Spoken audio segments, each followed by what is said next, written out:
Hi, this is Kim Kendrick. I'm going to talk to you a little bit today about your credit score. It's something very important in all facets of your life, amazingly. Before, years ago, you would not have thought so, but now it goes into the field not only banking and credit needs, but also your insurance. Sometimes you want to rent or help your children do rent when they're going off to college. All those things factor into your credit score. And so it's kind of a mysterious way how they compile your score, but there's many different hints that you can learn from to make it better.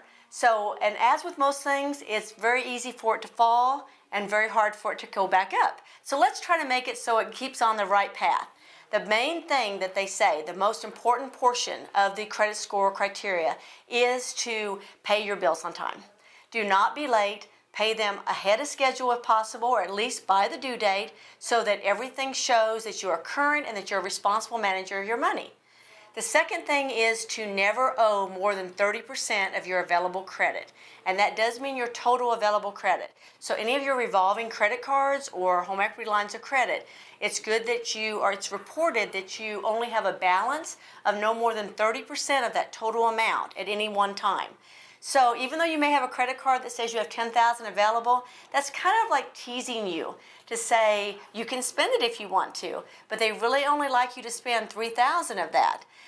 The reason that is because it exhibits to you that you have the ability or the temptation to borrow more money, but you are not utilizing it.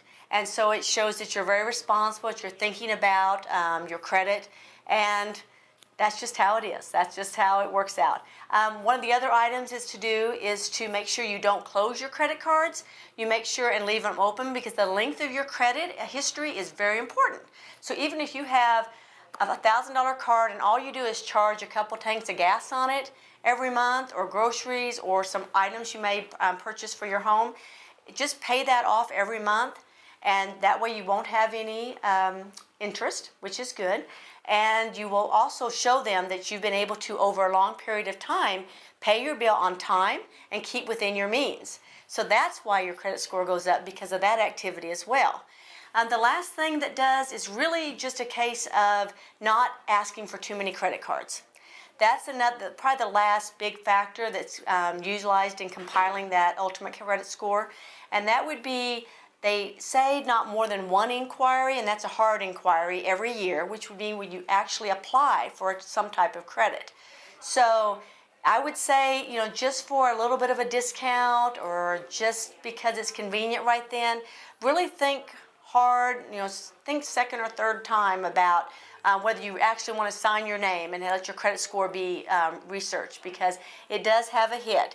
Like when you're going to shop for cars, wait to decide which car you really want before you have different dealerships run your credit score.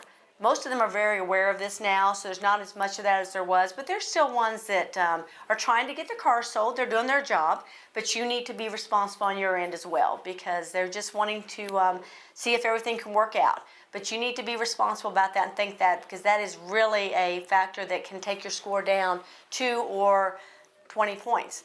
Right away. So that's another way. But really, it all boils down to be respectful of that credit score, use it wisely, your credit wisely, so that it will show that the effect is a high credit score. Because you want to keep it above 760 to be able to be a prime customer that benefits from the best interest rates, the best insurance quotes, premiums, and that's what you'll ultimately benefit from, and you'll save money.